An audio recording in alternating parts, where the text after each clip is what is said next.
Welcome back, traders and investors. We have Bill Corcoran on the line. He is the CEO of Better Trades. Bill, how are you doing this morning?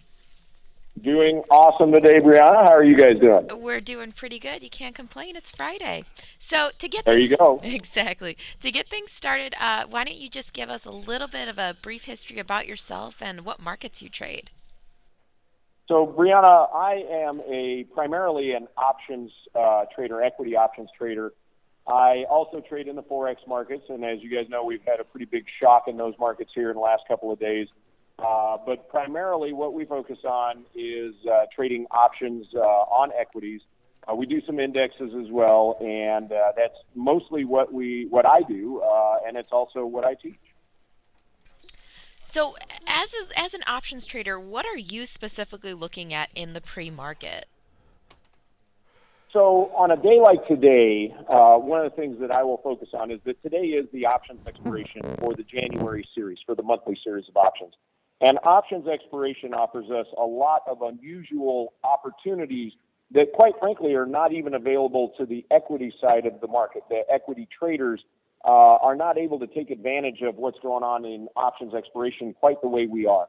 Options expiration offers us rapid time value decay in the sell side of the market and also offers us significant buy side opportunities by buying in the money options who will have most of their time value removed because today is options expiration.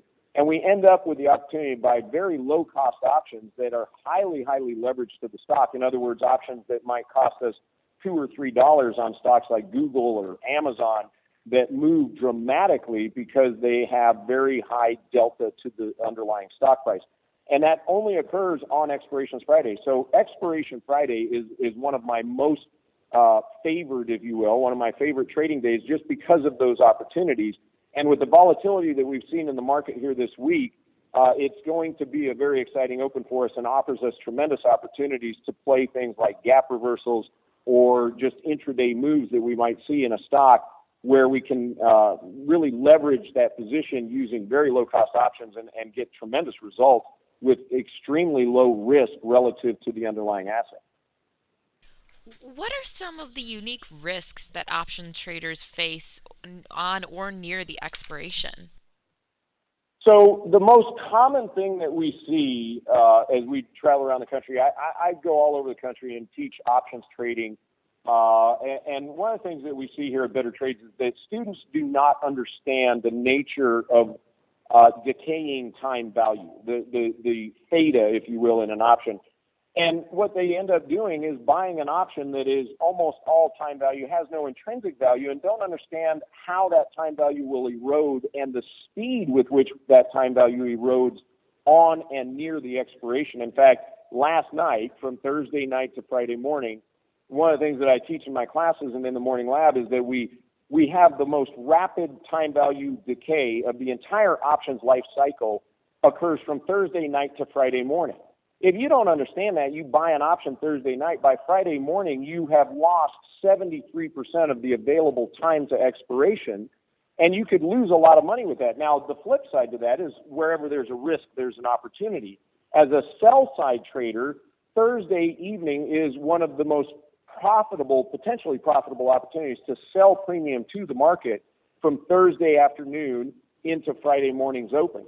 And so we'll take advantage of both of those, but inexperienced options traders really run the risk of buying rapidly decaying time value and not understanding that that's the case. So let's take a look at the broader timeline here. How has the options market changed in the last few years? You know, the biggest significant change, I think, Brianna, in the market with regards to options trading has been the addition of weekly options. Weekly options really changed the entire layout of the options trading market because it added a tremendous amount of liquidity. It brought a lot of traders into the market who weren't there before, and it has been one of the most popular products that we've seen in the options world. The risks, however, of buying the weekly options they're really magnified. And what ended up happening, I think, to a large degree, is you got a lot of people involved in options trading because options got much cheaper with the weekly options. but they didn't really understand the risks that were involved in buying those weekly options. But that has been the most significant change that I've seen in the options world. Obviously, we're seeing a lot more options trading as a result, and a lot more interest. And specifically here at Better Trades, we're seeing a lot of interest from people who are, traditionally equity traders, who are getting more and more involved in using options for leverage as well as for security in their long equity positions. Bill, a majority of options, expire worthless, and there's a lot of money being made in selling options. Of course, that comes with the risk and risk associated with it. I imagine a lot of the people that you're getting started with and that you're training, aren't starting with huge accounts and are primarily probably on the buy side of things. How do you balance that? Since most of these options expire worthless, and on the other hand, when you're doing that, you really have a lot of risk. So, there's two sides to the options market: the buy side and the sell side, as you said. Selling premium is an attractive proposition in an environment where you have rapidly decaying time value. For example, the weekly options. The risks in selling an option can be fairly significant, especially if an individual was not covered in that position. And so most traders, especially those with smaller accounts, are more interested in the buy side of the market, right? You've got options where you can buy them at a much lower cost. You have significant leverage. The risks, while they're there, they're reduced by the fact that you can't lose more than what you have in the trade as a buy-side trader in the options market. So people are attracted to the buy side. And as you point out, most options do, in fact, expire worthless. But if you look at that doesn't necessarily mean that everybody's losing money if they're on the buy side, right? Somebody's obviously making money on the buy side of these options.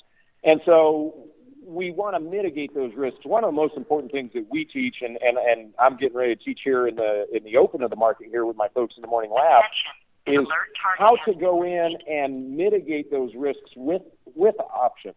So, for example, I can buy a long put option position, benefit from a downward move in a stock like Apple yesterday, and then late in the day go in and sell an out of the money position. So I'm on the buy side and the sell side at the same time. But if I sell an option for the same price that I bought the earlier option, I've effectively negated the risk in the trade altogether. Now, that's a fairly advanced strategy and requires somebody who has a significant level of education in the options market. And that's the students that we have at Better Trades that we work with to get to that level of understanding these more advanced concepts of using both the buy side and the sell side to potentially mitigate those risks that we all experience in markets like we're in right now with the incredible volatility we've seen here over the last few weeks. We've had Bill Corcoran on the line. He's the CEO of Better Trades. Bill, thank you so much for joining us. We got a jam-packed show, so unfortunately we have to move on to our next guest, but we would love to bring you back on again soon. I appreciate it. You guys take care. I look forward to talking to you in the future. All right, you have a great day.